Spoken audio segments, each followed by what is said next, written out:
We've all been there. Your heart races, your palms sweat, and your brain screams, "Abort mission." Right before you ask for that promotion, invite someone on a date, or share a bold idea. Why?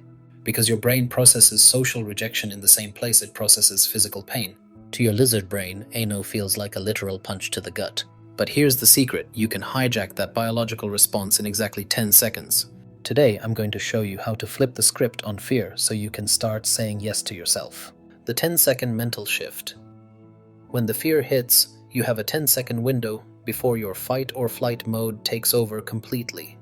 Use these 3 steps. The 2-second label: don't ignore the feeling.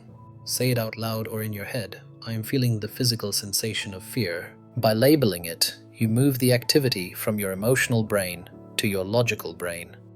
The so what? Reframing. Ask yourself, what is the absolute worst case scenario? Usually, it's just a momentary awkwardness. You realize you aren't in danger, you're just uncomfortable. The power pivot.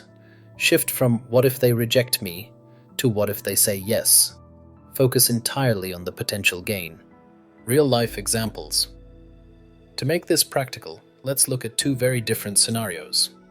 The social interaction. The coffee shop. Imagine you see someone sitting at a coffee shop reading a book you love. You want to say, "Hey, that's a great book," but you freeze. In 10 seconds, you recognize the racing heart as just fear label.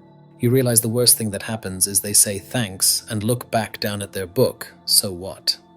You pivot to the best case. You might make a new friend or have an amazing 5-minute chat. Power pivot. The fear is gone because the danger was never real. The professional risk. The boardroom. You're in a meeting and have a radical idea, but you're afraid of looking stupid to your boss. In 10 seconds, remind yourself that a rejected idea isn't a rejected person. If they don't like the idea, you're in the exact same position you were 10 seconds ago. By separating your identity from the outcome, the fear loses its grip. The intentional no. Rejection therapy.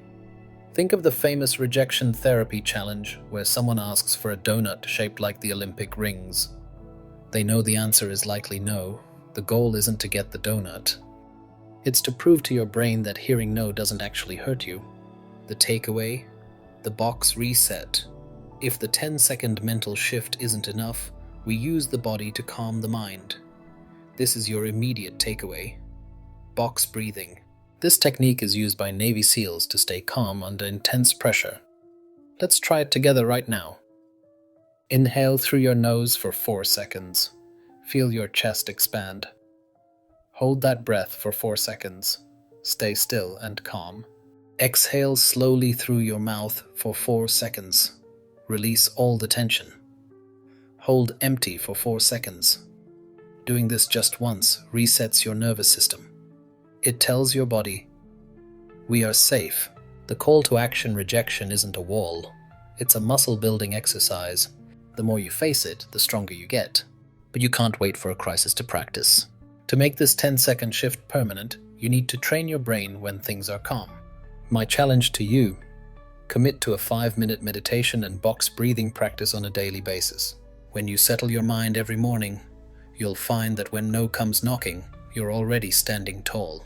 Go out there, take the risk, and remember, you're only 10 seconds away from a breakthrough.